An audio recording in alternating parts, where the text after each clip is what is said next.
In the next couple of hours, we'll explore artificial intelligence, robotics, and mobile health with the panelists. From iPhone Siri to Snapchat image filters, from autonomous driving to DJI Phantoms, from Amazon Echo to security robots, we are living in an era of artificial intelligence. There are lots of developments and challenges from both the academic side and the industrial side. Now, please join me and welcome the moderator of Artificial Intelligence panel, Dokyun.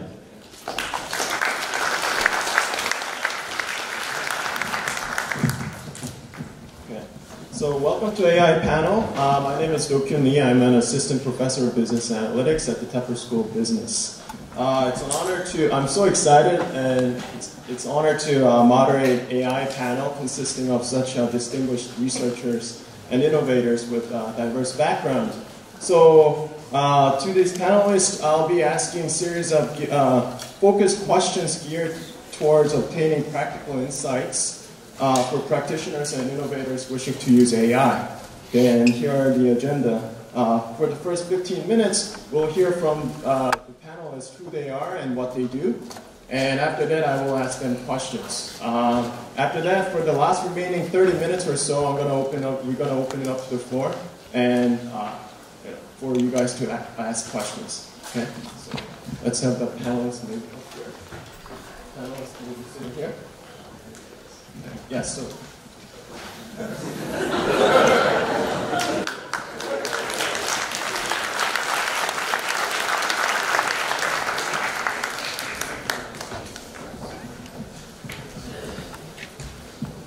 Okay, let's start with maybe from here to there. If you could take, oh yeah, okay, we'll follow the slides. Maybe if you could spend 3 to 5 minutes.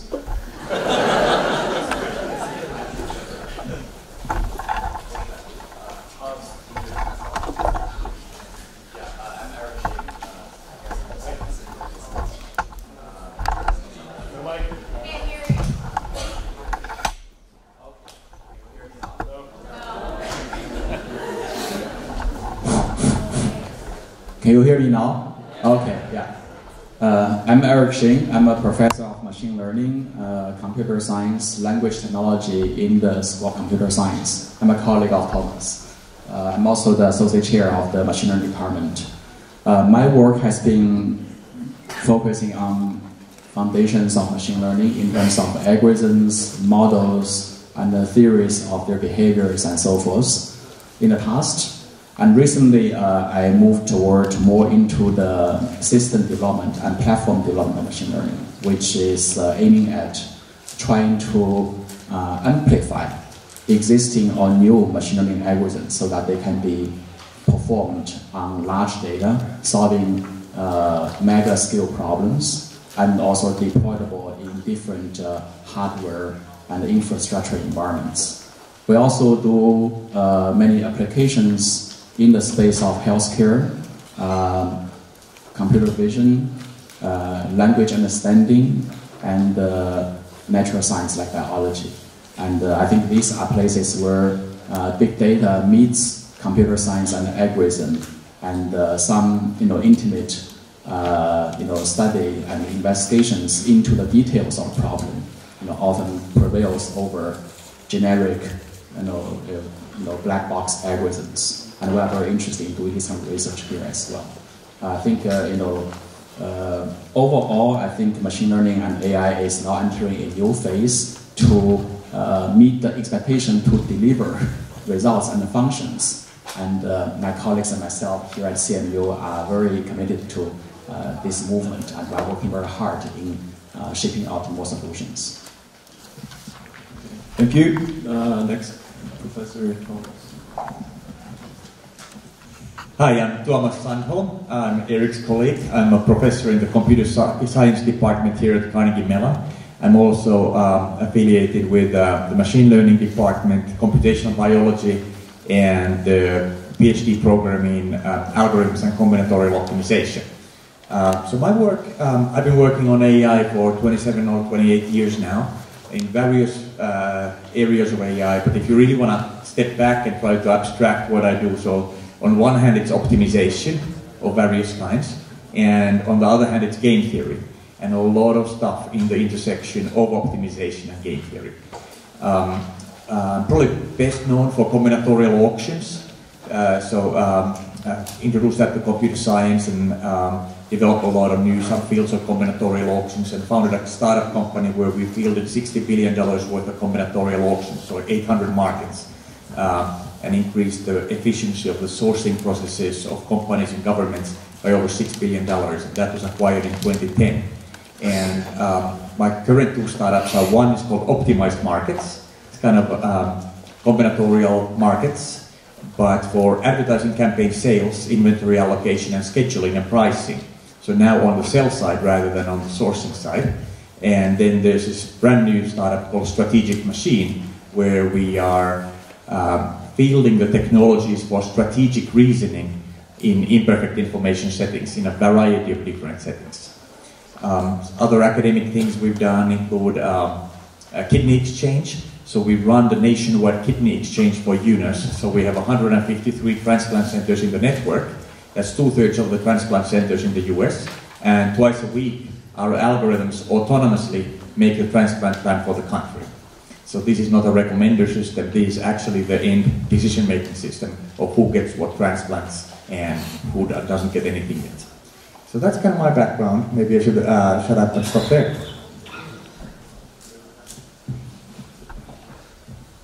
Hello, my name is Meiyu Huang, and I got my PhD in computer science from CMU here in, guess what, at the end of 1993. So I am in this field like forever. And Professor Lee is very happy to be the moderator here.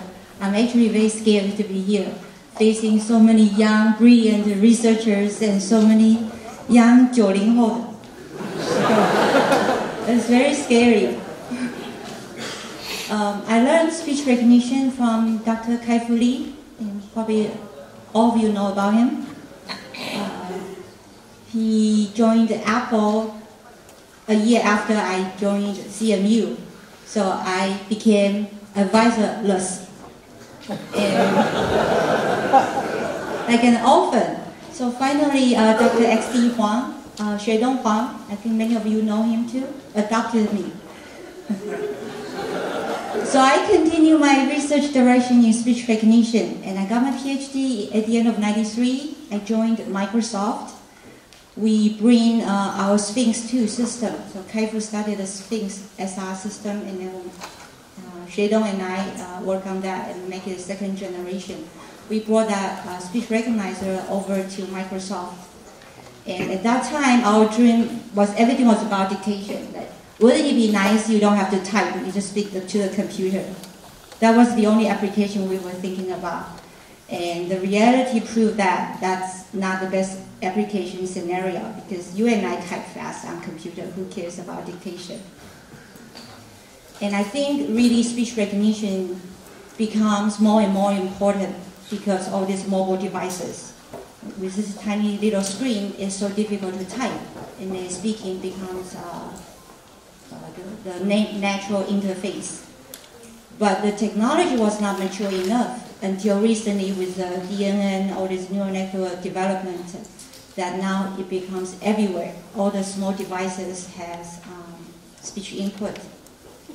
So I stayed at Microsoft for on and off about 18 years, ranging from research to product, not only in speech recognition but also in translation. So I was part of the main contributor to Bing Translator. That was before the neural translation. And then I move on to Cortana. I don't know, how many of you have Windows phones? Thank you so much. I moved to China in 2012. I worked there for 3 years on Chinese Cortana. And honestly, I think Chinese Cortana was a great success. Unfortunately, nobody used Windows phones. So when I'm ready to move back to the States, I asked myself, what do I do now? Do I go back to Microsoft? What do I do? And the 3 years in China really made me open my eyes. There's so much energy, so much ambition, and I can learn so much from the young generation. I say, you know what, I'm not too old yet. The old dog can still learn, so I want to jump in. So I joined this startup company. It's called 出门问问. How many of you know? Thank you. 出门问问 is not the official name. The official name is Marvoy, meaning mobile voice. And some of you don't know that we make all kinds of IoT device, from smartwatch to smart mirror, smartphone. So the device like Echo, that would be the next product release. And because of our release with smart mirror, Volkswagen just signed a big deal with us last week. They gave us $180 million. And so I guess at some point we will go to driverless car, where Dr. Hong Shi will be talking about in the next few minutes. Thank you. Next is Carnegie. Well, it's an honor to be here. My name is Peng Xu. I'm currently a Senior Director of Engineering for Alipay, also known as Ant Financial Services Group. We're based in San Mateo in the Bay Area. So before that, I also studied speech recognition, just as Meiyu, and natural language processing. For about 9 years, I worked on Google Translate. So if you have used it, you know, over the past 12 years, it's been improving constantly, especially recently with neural network technology. But unfortunately, I left Google Translate just before the neural translation started to take over the translation as a new era. So to work on display ads to explore a different kind of objective. And then last year, my friend at Ant Financial Services Group convinced me with a very nice vision that they have, that is to provide regular people like you and me professional financial services at no cost. So this really makes me think, you know, what I can do with all these natural language processing technologies, with speech recognition, all the things that I have been studying and know how to do, and change it and make it work in a totally different space. So here I am, and I'm happy to join the panel and to answer your questions.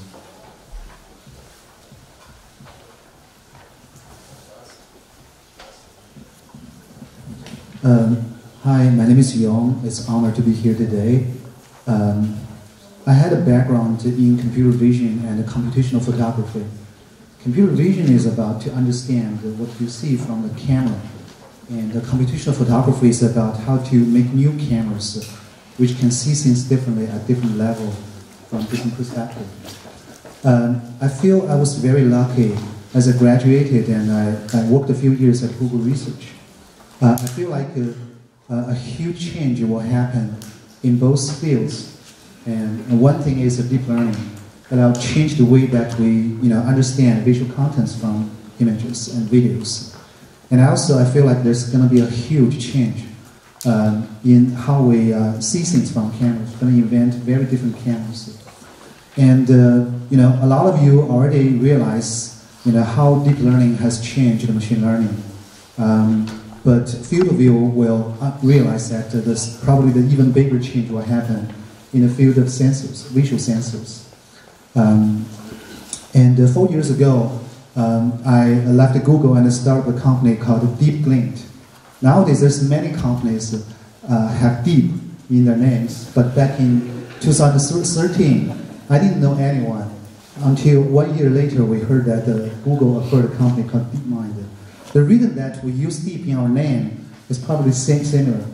At 2012, at Google, our co-workers, we published a paper in CDPR, which got the Best Paper Award. And we figured out a way to recognize more than 10,000 objects at the same time, which totally changed the way that people work with computer vision. So in DeepLink, we try to make a lot of fun projects with computer vision. We started from video surveillance. We built an AI engine which connects to hundreds of thousands of surveillance cameras and understand people's behavior, people's identification, and vehicle identification, those kind of things, and combine all the insights we gathered from each camera and built a network of intelligence, which is very cool. And then we also apply computer vision in autonomous driving. So eventually we spun that part off and built a new company called the UIC, which might be the first Chinese company which will ship final autonomous driving vehicle by the end of this year. And also recently I've been spending a lot of time working with doctors in hospitals, trying to make computer vision very helpful for doctors and nurses. At the same time, any computer vision student would love to do robotics because better computer vision can make robotics much better. So I also built a few little robots which probably will hit the market in a year or two from now. So that's what we do.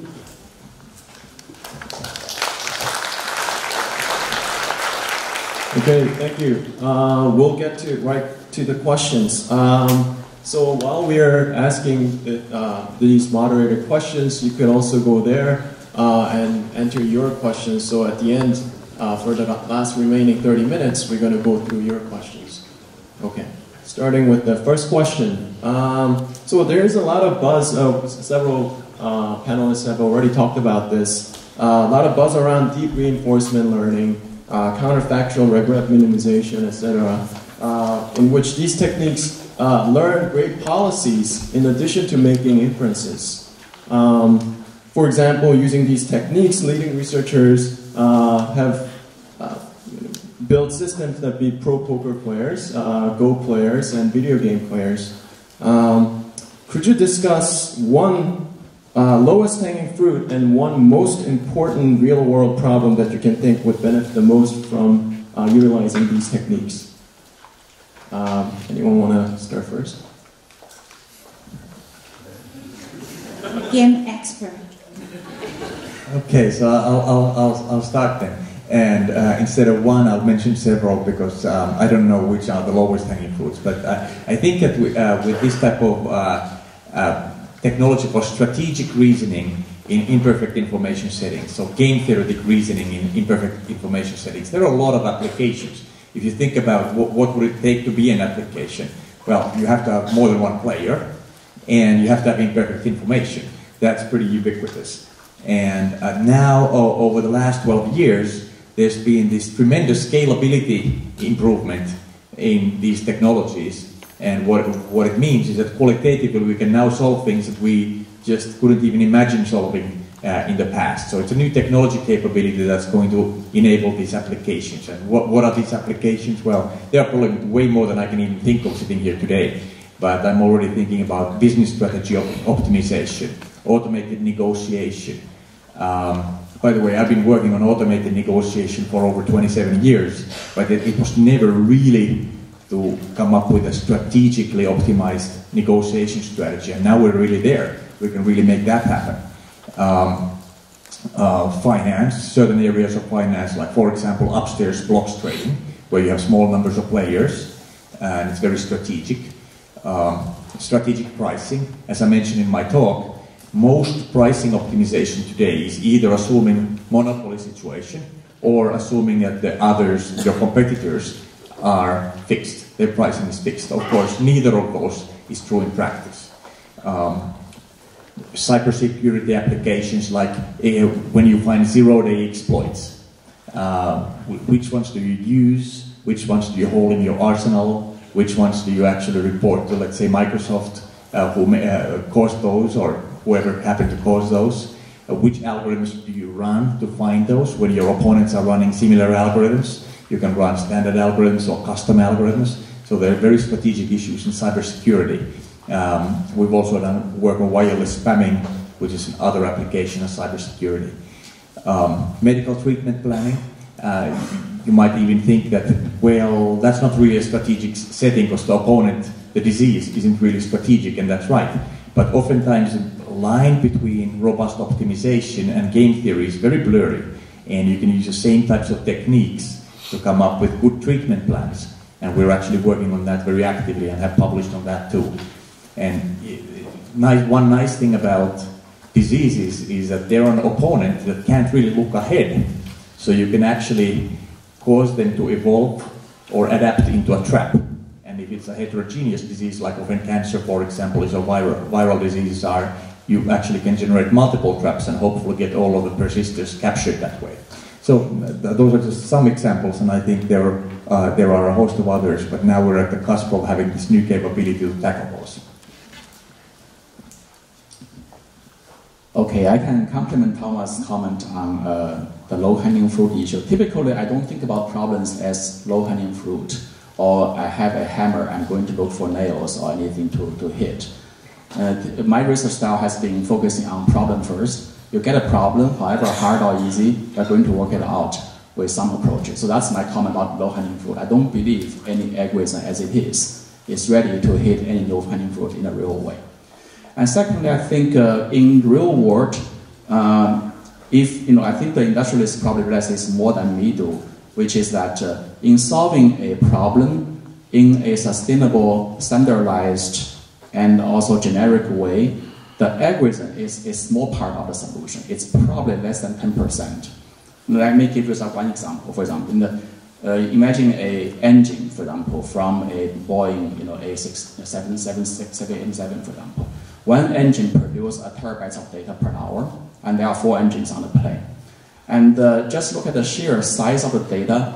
I think the first thing to worry about is not even the algorithm. You need to worry about how to transmit those data to your data center, how to build the computer infrastructure so that your algorithm can be deployed, and then also the algorithm which can process those data, maybe using reinforcement algorithm, but also maybe other algorithms in a real-time fashion, which can deliver anomaly detection, tell you how to replace a part, and how to make maintenance updates and so forth. So I think the problem always go ahead of the algorithm, and any algorithm, in order for them to be useful, needs to be augmented and even completely reinvented or recreated.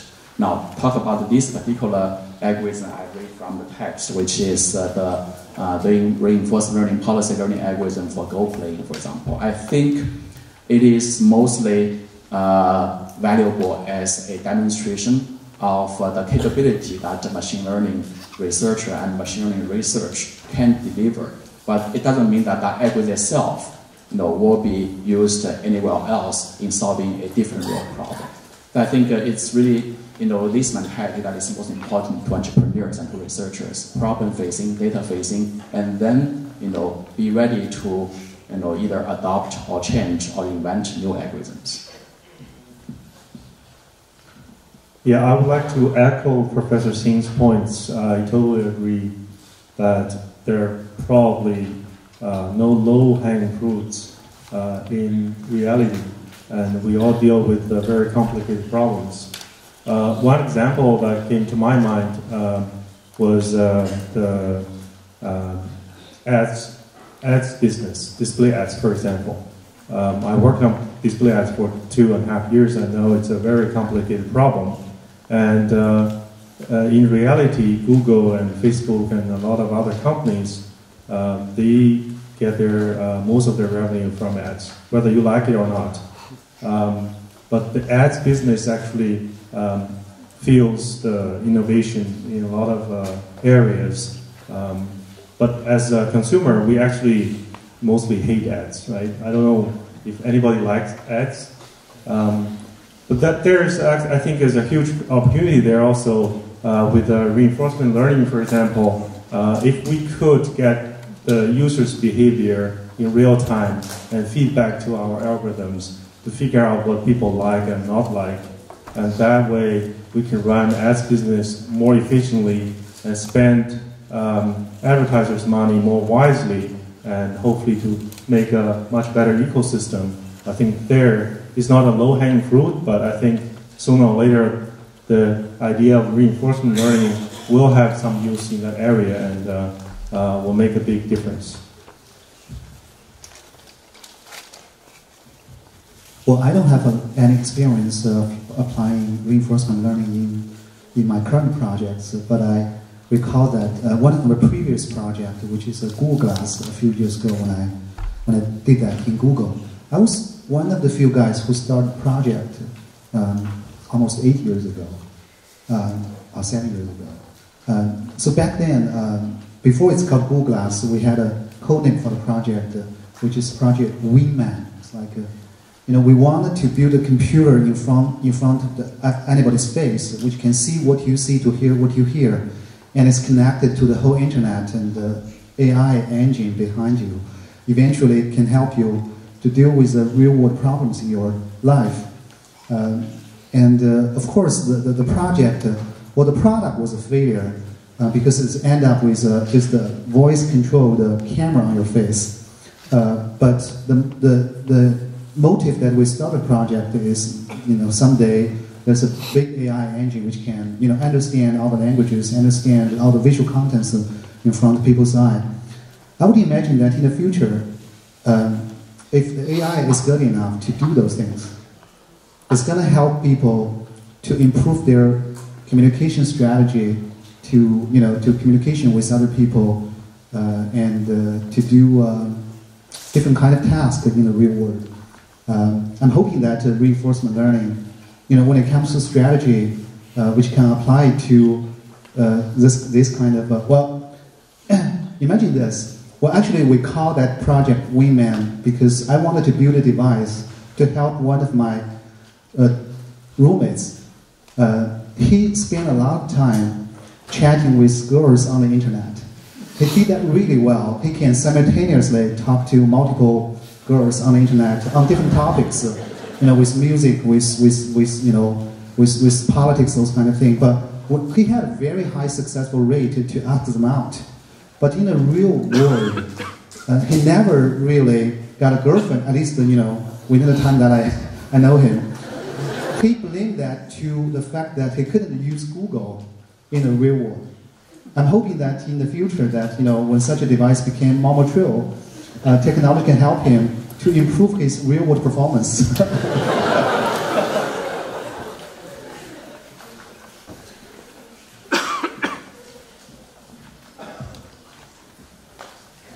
Okay, thank you for great answers. I wonder what the world will be like if professors Thomas and strategic AI for strategic move and negotiation combined with Wingman, aiding real-time dating and business negotiation. That sounds like straight from Black Mirror episode, if you guys know that is science fiction. Okay, moving on to the next question. Where should artificial intelligence and machine learning be applied where it is currently not being utilized? What caused the underutilization, and how do we fix it? I want to start from that end.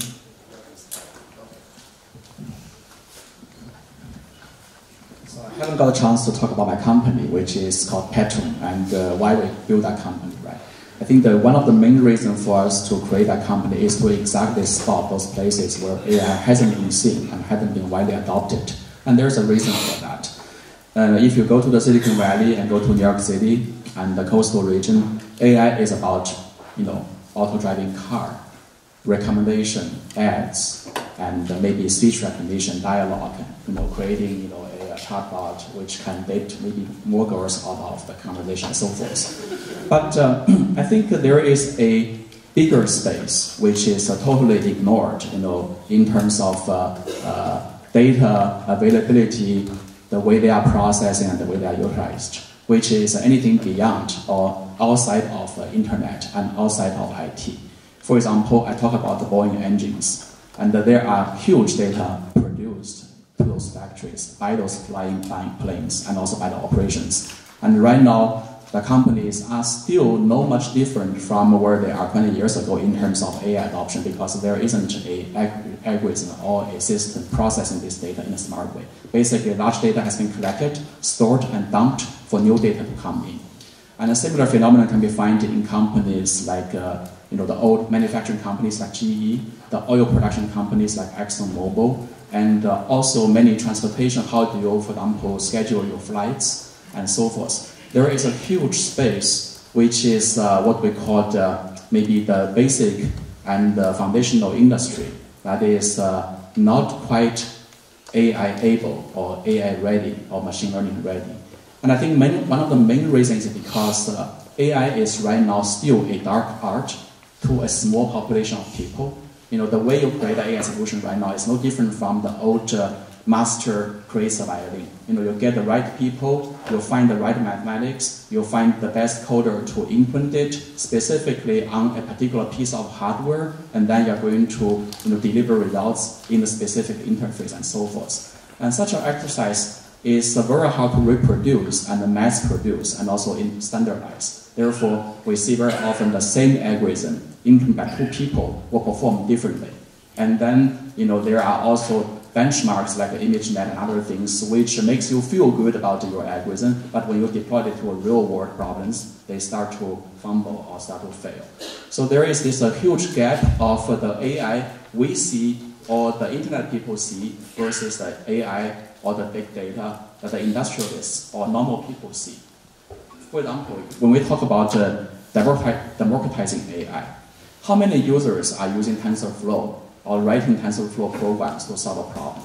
Well, maybe it is already very popular, maybe 10,000, maybe 100,000, but how many people are using a Microsoft Office or Microsoft Excel sheet? Right? Maybe 100 million maybe.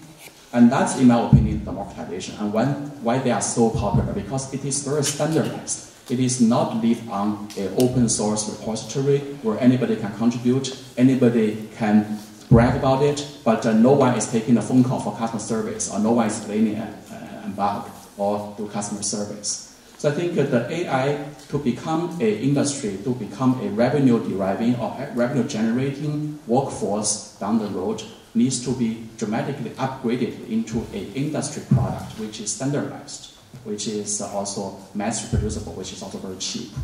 And my company, Peton, is actually trying to at least start the first kind of foray into this area so that you can provide standardized operating system to begin with so that your algorithm can run on different type of hardwares, different type of environments, taking bigger or small data. And then your program behavior should be also standardized so that you can use modules, toolboxes, operators, instead of very kind of handcrafted codes or solutions to address problems.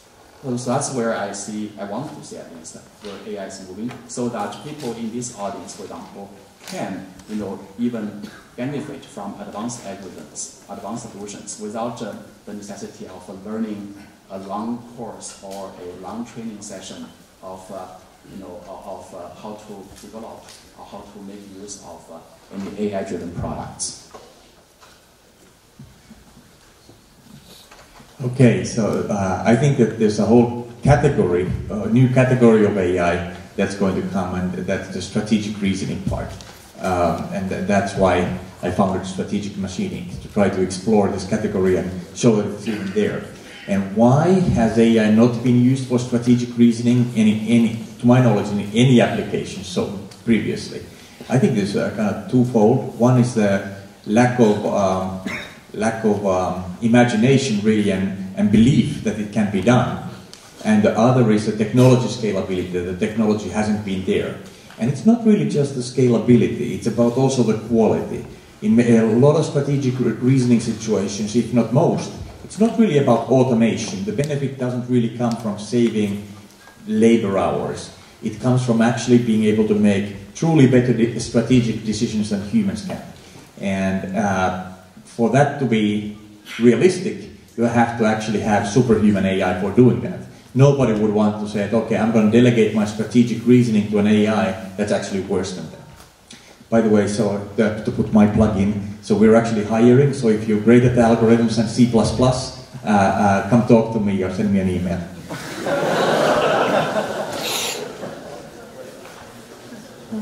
I have something that's common. So when I see all this great spirit of being an entrepreneur and all this energy, I think the reason that at this time of our era, that there's so much energy about having your own stuff. The way I look at it, I think there's at least two reasons. One is purely because we love the technology. You and I are in this field for a reason. We stay in this field for a long time because we love the technology. But the other reason is probably because of the financial reward. You cannot deny that that's a very attractive reason. And when I talk to some of my successful friends, either in US or in China, they all told me that they want to be successful, not just career-wise or however you measure it, but also financially. Because when you are successful, you can make a bigger impact to feed back to the community. So one thing they talk about is more like a charity kind of work for people that we don't pay so much attention to. And one area I've been thinking about, because my background is in speech recognition, is speech recognition for pathological speech. Either people have physical reason or mental reason that they just don't learn the language or pronounce the language well, and it's difficult for them to communicate with us. They live in their own small world. And every year when I went to ICASP, there are very few number of papers on pathological speech recognition, and it's usually done by small universities with very little grant. And I hope one of you, or even maybe when we are successful, we can put more emphasis on building this language toolkit to help these people to pick up their language so they are becoming a more active part of our community. And why are they under-researched? The way I look at it is, one, these are the minority in our community. So we talk about machine learning, you need big data. And these data from these communities, small data, and that's one. The other one is the differences between the individuals. For people who have these problems, the difference between them is so big, much bigger than the differences between you and me. And so it's almost that you have to make each individualized, personalized speech recognizer or educational tool. So I'm wondering if there's a way that as our community become more actively involved, we can start from each individual personalized tools, but then overall, as a community, everybody share their experience, and maybe there is a way we can come up with a much better adaptation algorithm that we can create a personalized system for each individual much faster.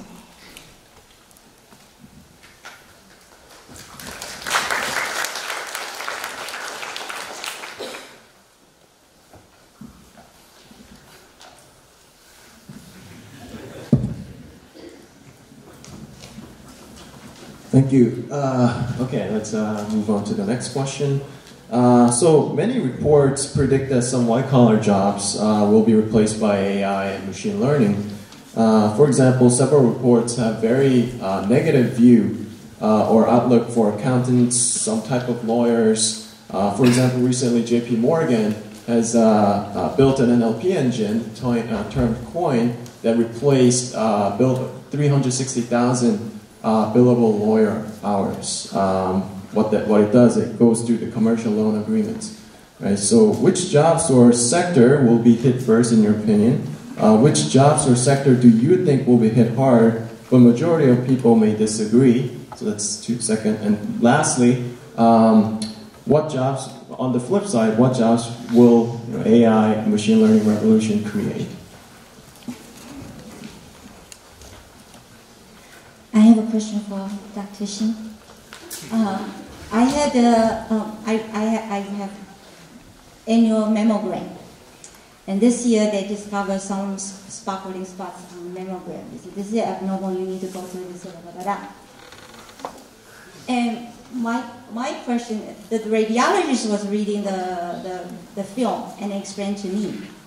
And the next day I saw the surgeon, she said I need a surgery.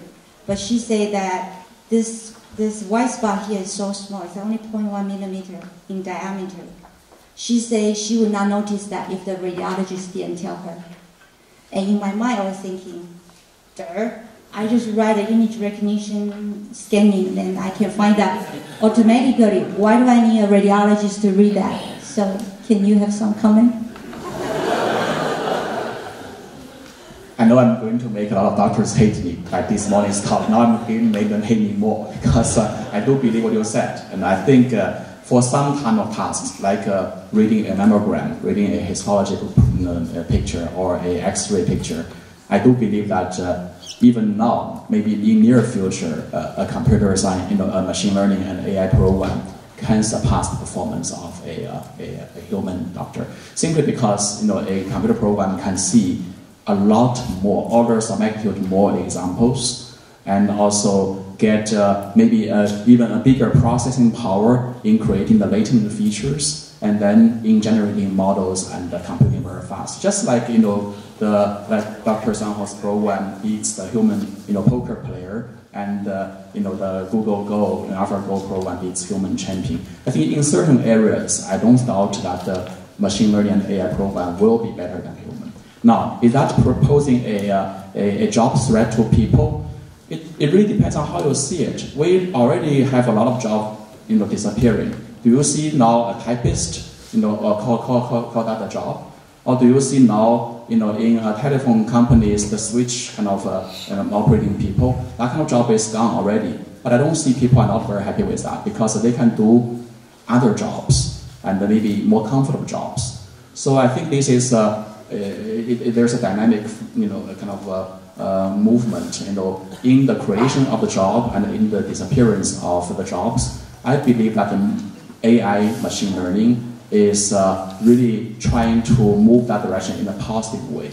We are going to, for example, I think no doctors wants to read, for example, 1,000 images a day, but a machine can do that. But they can inform the doctors so that doctors are presented with a marked picture and their life will be made easier, but still the final decision is made by a doctor. I think that's the best way I see in the future computers and doctors are interacting. It's not that we replace doctors, but we make their life easy, we make them earn more because they can see more patients, and also we make the quality of the service to the patients even better. In my opinion, this is how we see AI and machine learning to serve people in the future. It is to improve the quality of the job that is important to human being, maybe removing some of the boring jobs. You probably want to have a robotic firefighter instead of laboring a human being to do that.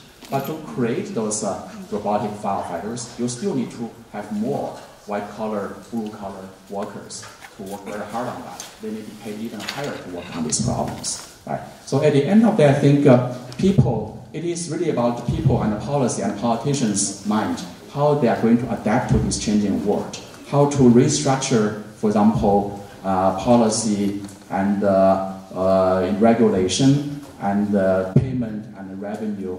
And this is, of course, beyond the job of a computer scientist. I think we computer scientists are here to create solutions, just like the physicists may create a nuclear kind of capability, but how to use it to drop a bomb or to make a factory, to make a electricity plant. That's actually in the people's hand and in the politicians' hand, not in our hands. Yes, so I hear a lot about AI stealing jobs, and yeah, sure, drivers. I wouldn't want my kids to become drivers. Maybe that's not the growth field for humans. Anyway, so it also works the other way around. So AI actually creates jobs for humans, and from my own experience, I can share the kidney exchange. So when we developed the software for running the nationwide kidney exchange, we have 153 transplant centers in the network. The AI is making the decisions that it is feeding a lot of patients into transplant centers that otherwise would have died and the transplants would not have happened.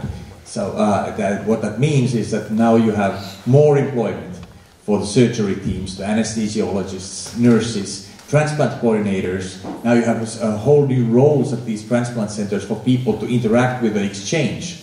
And of course you have the people who actually operate the exchange at the United Network for Organ Sharing. So these are all new roles that didn't even exist before the AI was there. So I think it can play both ways, and in the future it remains to be seen how it will play. But the classic example, the analogy, is from the Industrial Revolution. And when you got cotton gins, yeah, there were people who didn't like the cotton gins and they were even destroying the cotton gins. But by and large, the world became a much better place with them. And in one generation, the unemployment problems caused by that had gone away.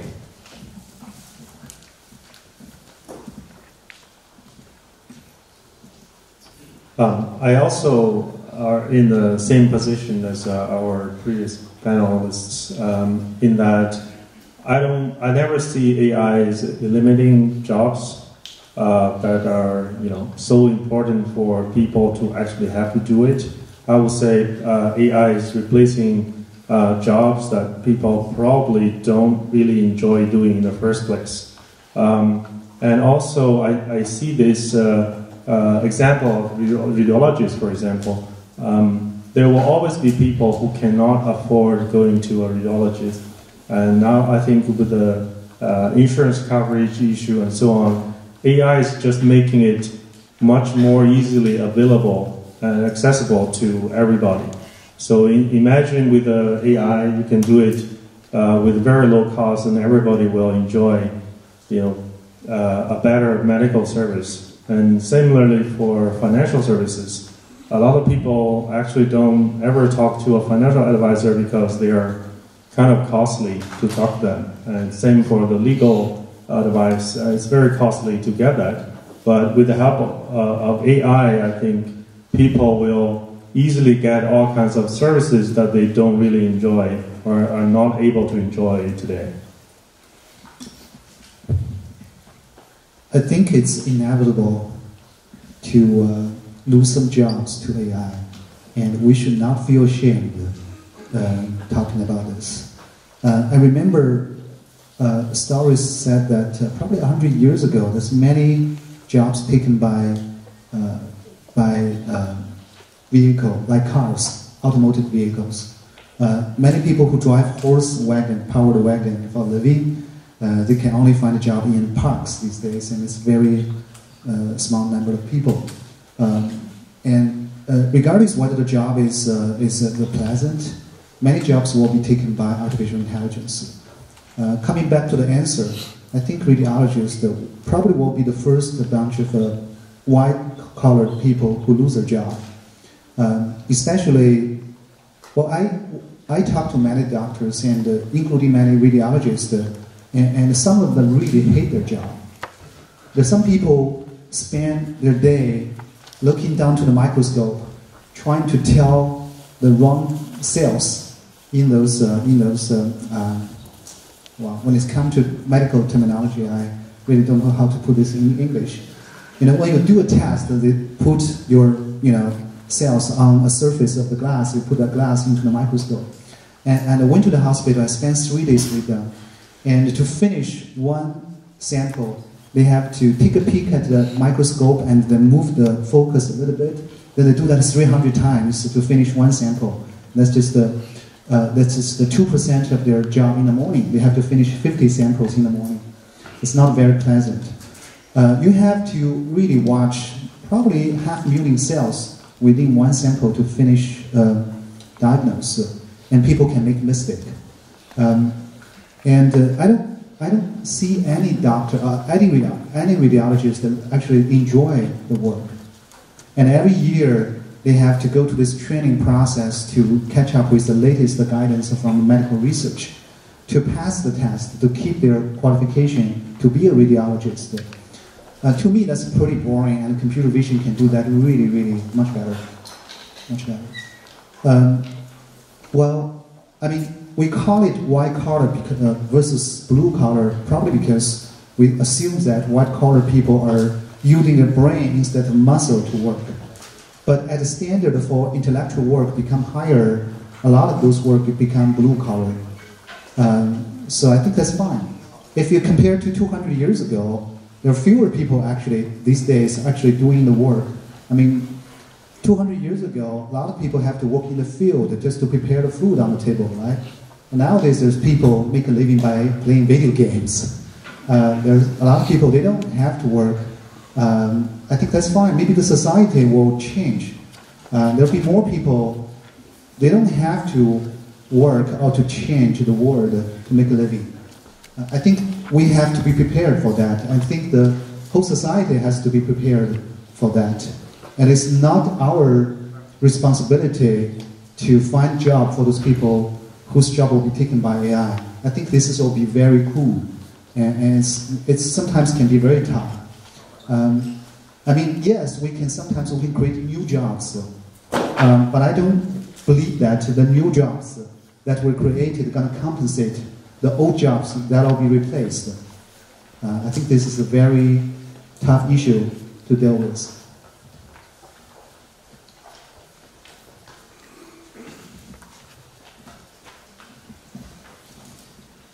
Okay, thank you so much. Let's move on to the next question.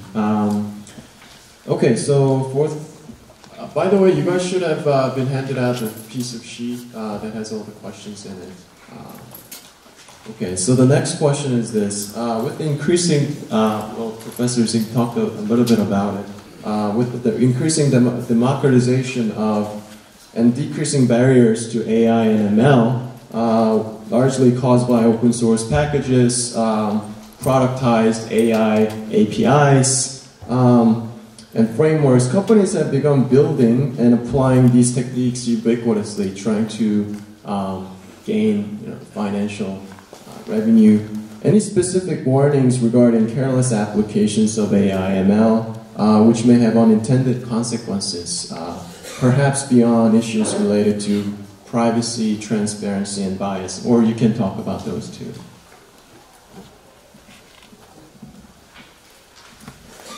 Anyone want to start?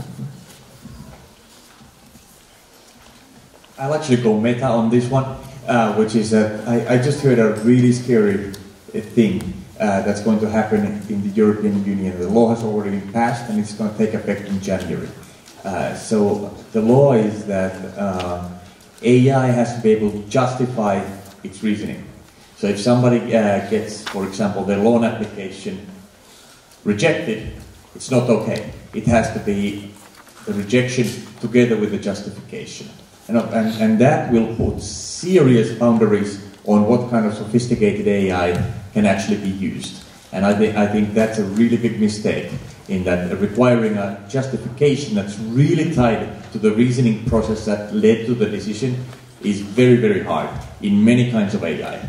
And so for example, in deep learning, it's completely unknown how to generate such justifications, although there are groups that are working on that.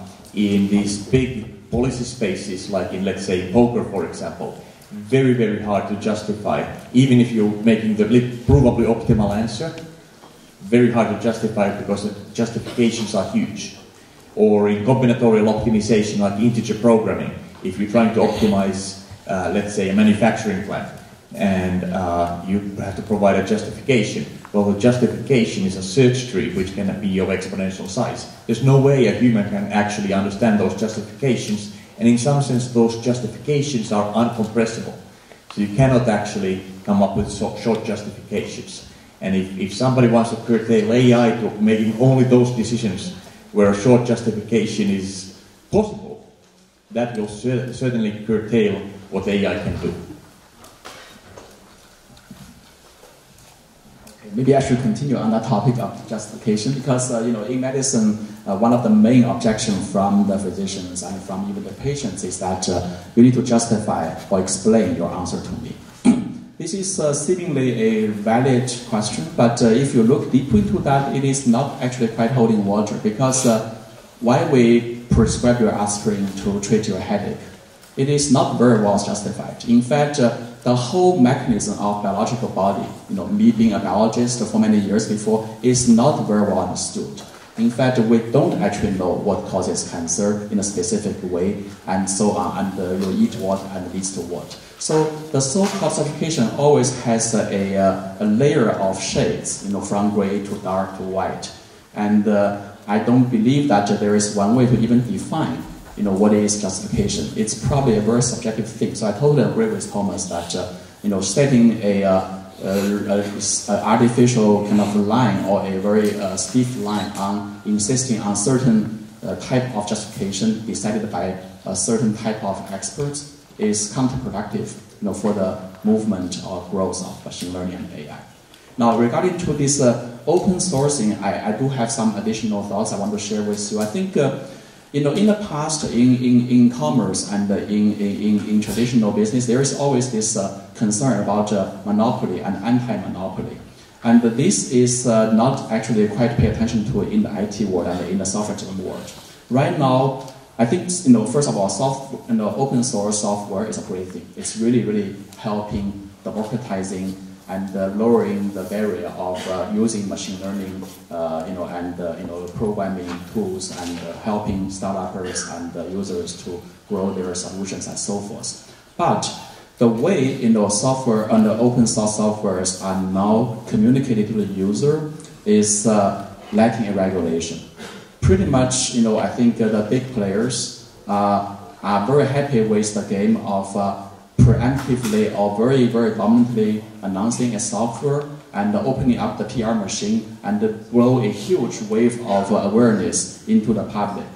And then, other players, especially, students, faculty, researchers working on their own or in a university, really do not have the matching kind of ability to promote their solution, and they are naturally forever at a disadvantage. And this concerns me because it is likely to create a monopoly scenario where we see homogeneity in the future of solutions and dominance of solutions by a few small number of players. Now, this may be good and may be bad, but I think overall, the creation or the movement of science and engineering really want to involve more people and more players, and also give everyone, equal voice. But the current way open source software are marketed, are communicated, and are promoted does not seem to me offering a good solution to that. Of course, there are other issues with open source software engineering. Software engineering has one is about enterprise-grade software, the other is about this freestyle software. And I feel like why open source is probably right now benefiting more the creators than the users, because the creators are getting all the fames and the worships and a lot of praise because of that creator software. But if you find a bug in the software, do you call them? Do they answer? Or if there are customer surveys, are there guarantees or everything? Well, you don't have that, but of course you use that for free. So there is this very intricate balance for free service and also lack of responsibility for the product in the open source space. And I would be happy to see more discussions or regulations on this. Yeah, I would like to approach this from a slightly different perspective. That is, with the open source software and so on, it's so easy to run a machine learning algorithm to do something with the AI, but not everybody is actually trained with the kind of discipline that you know how to run experiments and interpret experiments. Therefore, there will be false claims that's kind of hard for other people to kind of prove in that space. And also, I think the kind of data you have is probably the most important in addition to the software. Do you collect the right data for the right problem? And do you set the right objective for your problem and so on? These are all not so easy problems to solve. I would think it's harder than writing a particular algorithm to do deep learning in a certain way. To me, I think that might be the danger with the easy, accessible software for people to overlook those kind of problems. Even though I suggest that technology can be used to improve the performance of communication between people and people, such as AI, Wingman, but I think we should reserve a special spot from AI, and I think that's humanity. We all know this movie called Her, right? I think if some company really came up with a product which can really communicate to people in a very deep level without human interference, I think I don't know why, I cannot explain, but I hate, someday I really love a music and turn out to be composed by AI. I mean, I hate to love a piece of poem which turn out to be composed by AI. I think we should preserve a little spot which purely generated by humanity. I don't know why, I cannot explain, but I mean, probably we should pass a law or something. Okay, thank you for very insightful and revealing answers. I know, for example, like big companies like PwC, they're just wondering how to audit these robo-advisors, or how do they even regulate these, or government officials. So I think this is an active area of research there, where everyone has to, even ethics, people have to contribute. Okay, yeah. Quick comment to Dr. Zhao. If you are afraid of machines, watch this TV series called Humans. It's a UK, some of you know. Yeah, it talks about a lot of the social impact when the machine is so capable. What do we do? Very scary. So let me go in the exact opposite direction. Just thought exercise. So for composing, maybe there should be a human category. Just like there's a child's category or a dolphin category. Maybe there should be. And also on the auditing question, maybe it shouldn't be people auditing the AI. Maybe in the long run it's the AI who should be auditing the human decision making.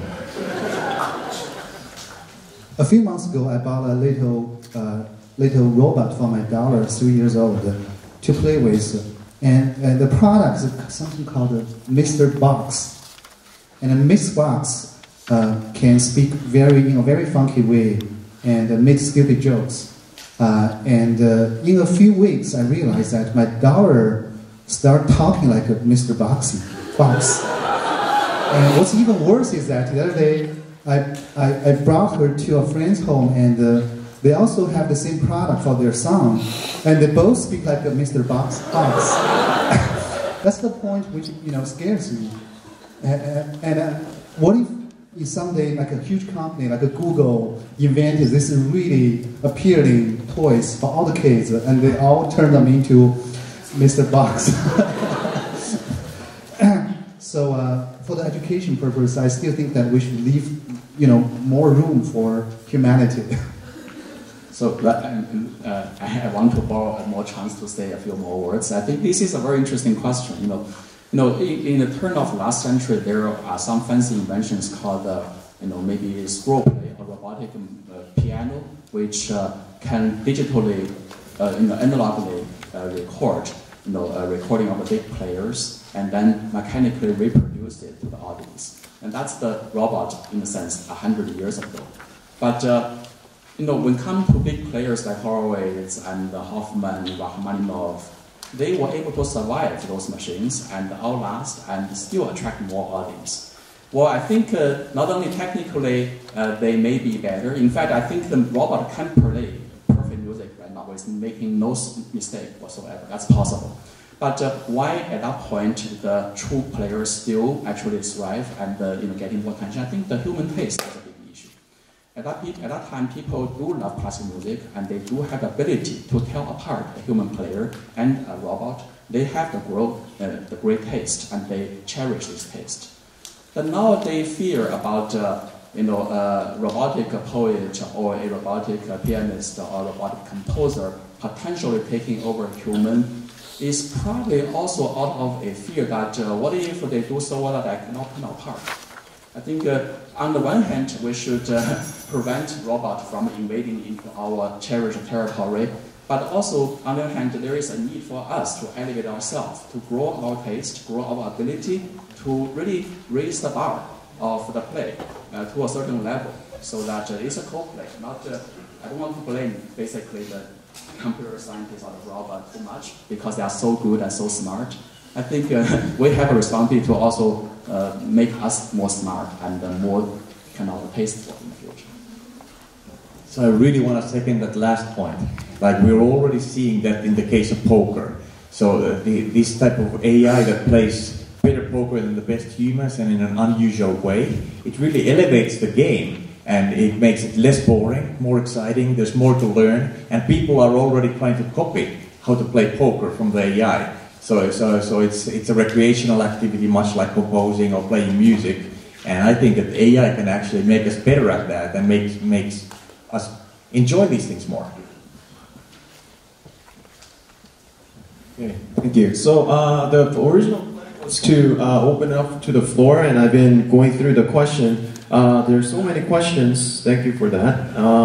But instead of going through, because there are so many, and many of them are very specific, I looked through and found several questions that ask about the same thing here. And one of them has to do with self-driving cars, which was also one of my questions. So could you describe your best predictions on autonomous level 4 self-driving car, which means cars can completely drive itself without any human intervention. So we have, yeah. Anyone want to speak? If we're talking about a car which can completely drive itself in any kind of road condition, I think there's still a lot of work to do. There's different standards from academia and the industry. For academia, I mean, if you succeed one time, it's a success. But for industry, if you fail one time, it's a total failure. Right now, to me, that we're pretty close to a very realistic, complete autonomous driving vehicle if we confine the driving condition into a certain area where we are pretty sure about the traffic condition and the road condition. At least we know that there won't be a big hole on the center of the road.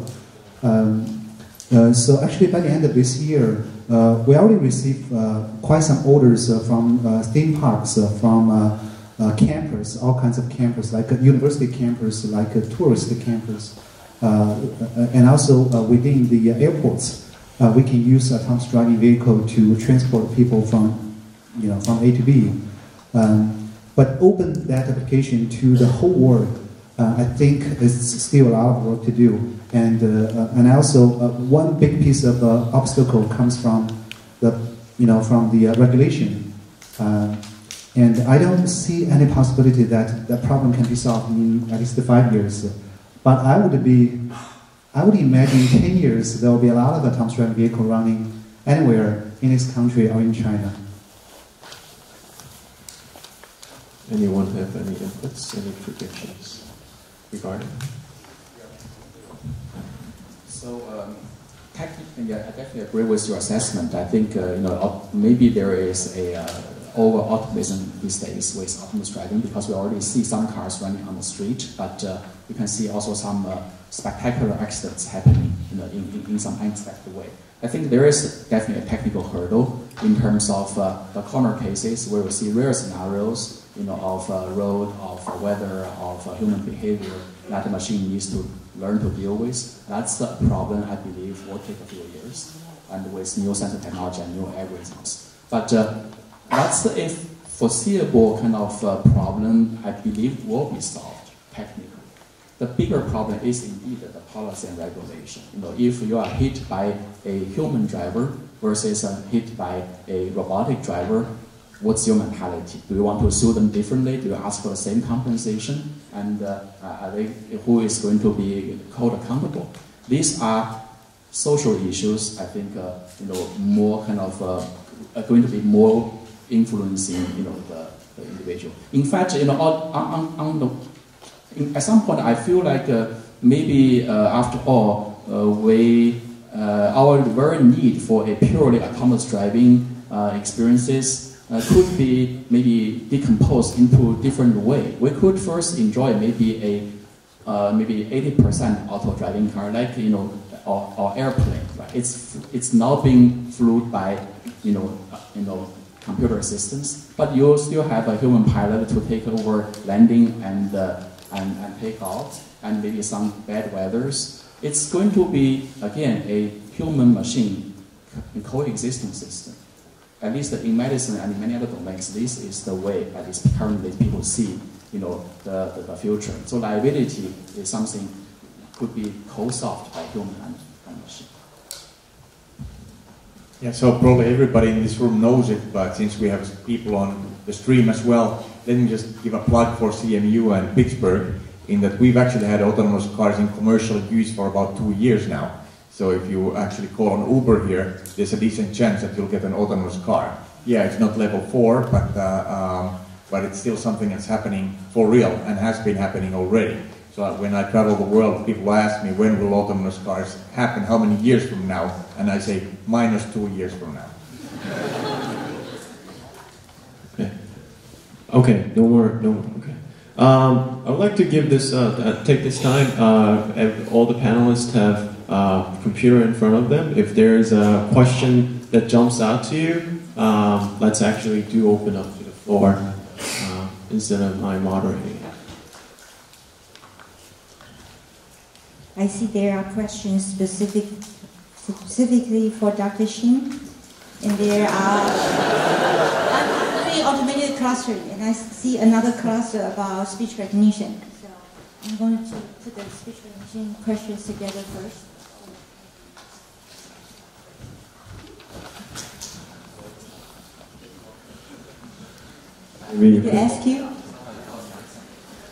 Somebody asked you that you seem that you never sleep.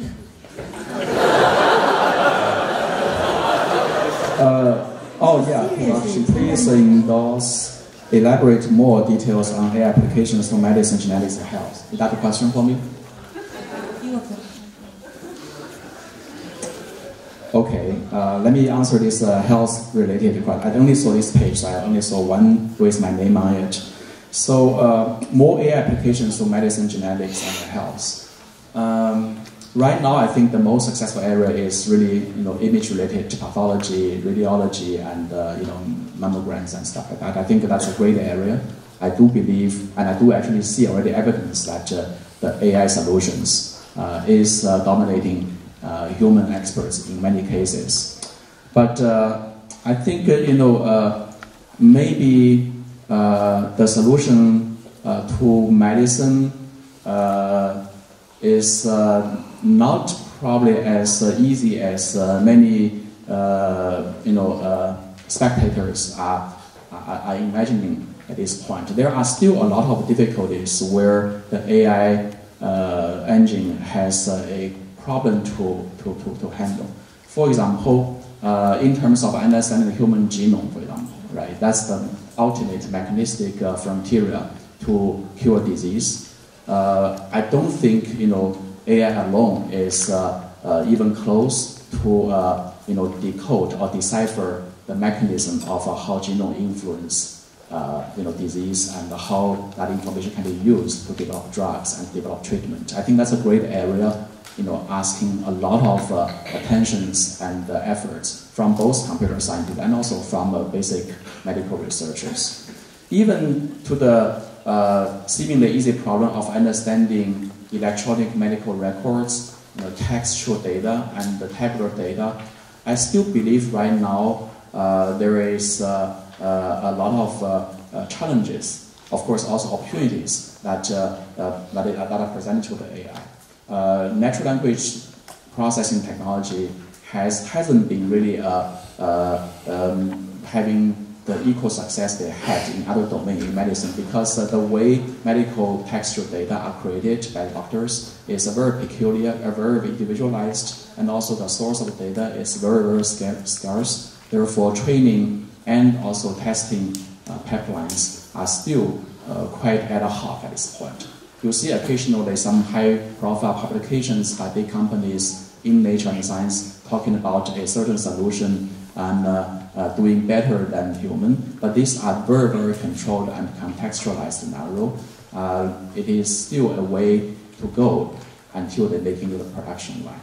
So I think, you know, the way I want to conclude is that regarding the question, there are a lot of applications AI can be made, but right now the bottleneck is not necessarily in the hands of the AI researchers or algorithmic person. There are a lot of collaboration needed down the road to integrate the resource and also to make it an interdisciplinary research where people from the biology, from the medicine, from the social science, and the policy-making people need to be all joining force to create AI solutions.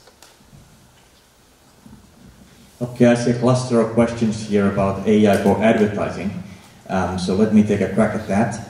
I've been thinking about that a lot since I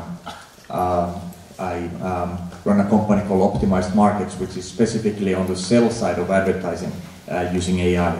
So one of the dichotomies that you see in the advertising market today is that you have this impression by impression sales mechanisms like ad exchanges, where you can have hundreds of targeting attributes but no campaign control. You can't buy campaigns, you can only buy individual impressions one at a time.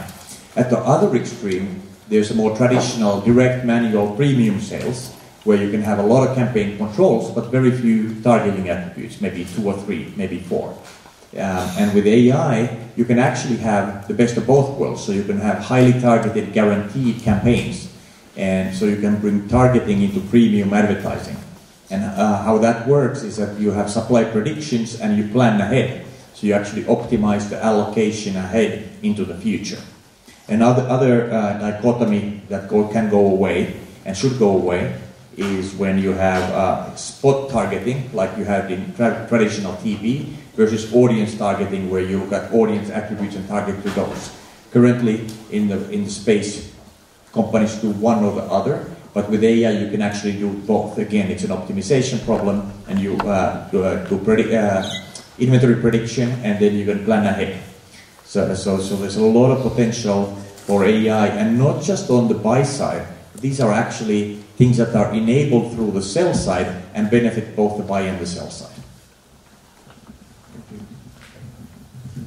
Do any panelists see any questions?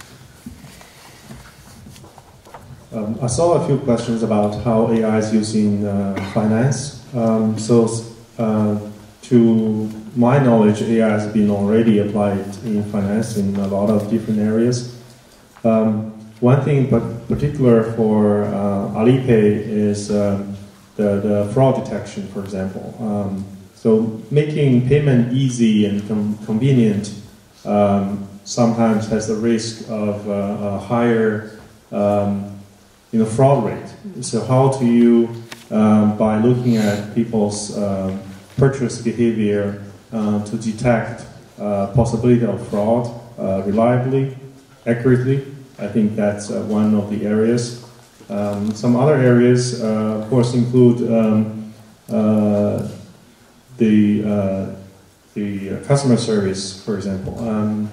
Professor Xing mentioned, for software, you don't get the kind of free software, you don't get the kind of customer service. And for free, payment, sometimes people also complain they don't get enough customer service.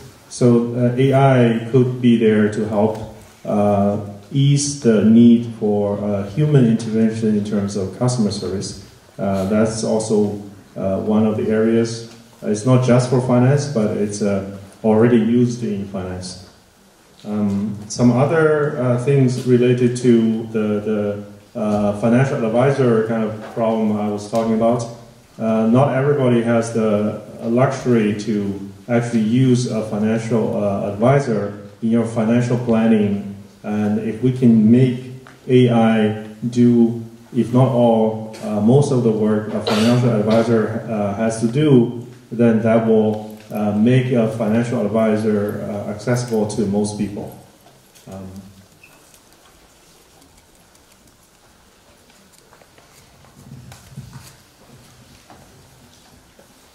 I see another cluster here, or at least a couple of questions that I'd like to cluster. So one is that Professor Sandholm and the panel, do you think AI will eventually help human or destroy human? And so forth. And the other part is that,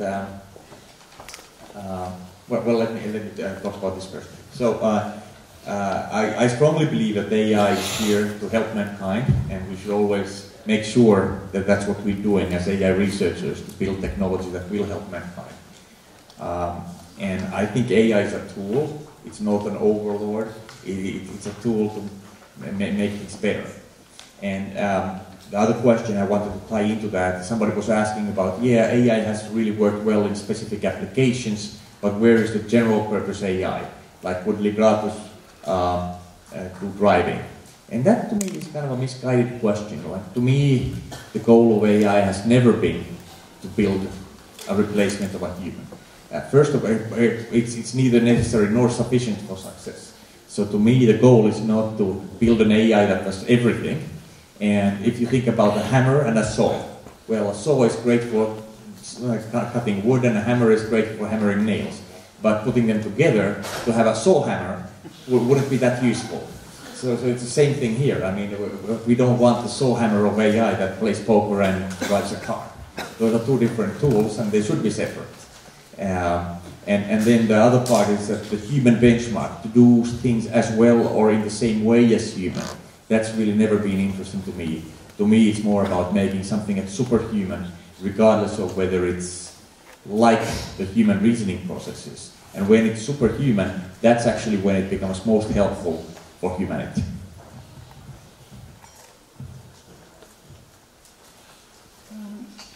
Well, I have a few questions here that I can help bring up discussion. I don't want to say that this is the answer to the questions, but this is one viewpoint.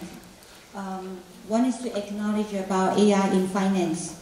For those of you who are more like my age, you probably know these two famous people, Peter Brown, who also graduated from CMU, and Bob Mercer. Bob Mercer is the guy who has this famous quote, "There's no data like more data." They were working on speech recognition, and then later it was also them who proposed the statistical machine translation. And they left IBM to Wall Street, exactly using statistical learning to predict stock market. And today, if you have the basic machine learning training, you can find jobs at this financial institute easily. Easily, many people, recruiter will find you. The next question about natural language generation, can AI write novel in the future? Actually, I think to some extent it's here already. And I remember many years ago, there was a couple of kids. They submitted a paper to a conference, and the paper was automatically generated, and it got accepted. I think many of us know, but I don't remember exactly the detail, but I remember it so well. And it is possible. Next question, speech recognition, what is the current bottleneck? I want to say two things, and then there are others, but two main things. One is far field speech recognition. So in home environment, when you speak in your kitchen, but your device is in the living room, the far field. The other one is a noisy situation, when you have a lot of background noises, like in train stations, inside your car, your engine noise, the wind noise, that kind of things. These are still pretty difficult. The next question is AI overrated or not? I think it's crazy. It's too much heat. But on the other hand, because of the advancement in neural network, the way I look at neural network is such a powerful tool. It's one single algorithm, and you can apply that to so many different problems. Back 1990s and late 80s, when Kevin we were working on speech recognition, everybody used HMN. There are other people who use more outdated technology. But one thing I really appreciate is Kai-Fu introduced me to statistical modeling. For me, AI is statistical modeling. We were AI back then. It just we were small AI, nobody paying attention, but we were AI then. And then AI went through dark ages. Nobody talk about it anymore. Neural networks buried until now. It's a renaissance, and it's amazing because neural network is so powerful and can be applied to so many fields, and that's why all these heat are coming up. So there are so many things we can do now. If you don't catch this trend, you're going to be left behind. So yes, I think it's overheated. But also, yes, you have to invest now. You cannot wait anymore. I'll leave the other questions to other panelists. I have a speaker microphone, so I will speak for a few more words. I saw quite a few questions, maybe Thomas already answered, which is about how AI in the future, in the coexist with human being. Is there a general AI which solves everything, replace human or threaten human, and so on and so forth? And I want to echo his view that AI, at least in the creators of the AI's view, not the journalist AI's view, is about solving problems. So usually we typically identify a problem which can be properly at least tested or evaluated, so that you can claim a winner when you solve a problem. Then that motivates the AI researchers and engineers to come up with models and implementation software to solve it. Now, regarding the way we solve this problem, as Thomas mentioned, it is very, very problem specific. It is not interesting or even possible to create a universal, omnipresent AI, which on the one hand can drive car, and then the second day he plays poker, and then does music and other things. I think I doubt technically that is doable. Remember that the Google, the deep mind, for example, how many computer resources they use to even beat one human being. If you want to make that thing to do all the job you can imagine, I think the whole electricity in the world won't be enough for them to even operate. So there are physical limitations, and there are also mathematical limitations to prevent a kind of universal AI solution to exist.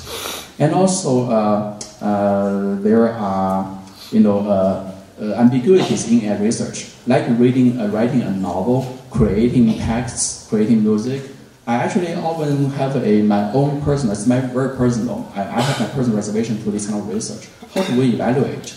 A novel good to you may be very bad for me. Therefore, anybody can create a winner, basically. Everybody can say my AI agent is the best. Usually, these type of research problems are uninteresting to a very serious researcher. I remember in the good old days when I was a graduate student, my advisor advised against me to work on clustering problem. Why? Because clustering is a very subjective thing, and the same data can be clustered in 10 different ways. Each can be good in a certain angle. Then that's not an academic problem anymore.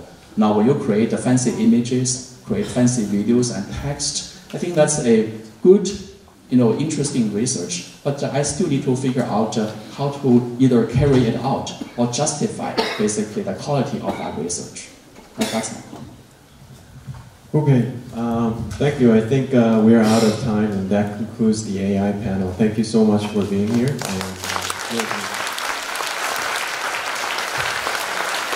Thank you so much to the panelists for artificial intelligence. Now, we are delighted to offer a 10-minute coffee break. Refreshments will be provided at the 2 exits at the back. Please show courtesy to the panelists by leaving enough time and space for them to also take a rest. We'll see you in 5 minutes.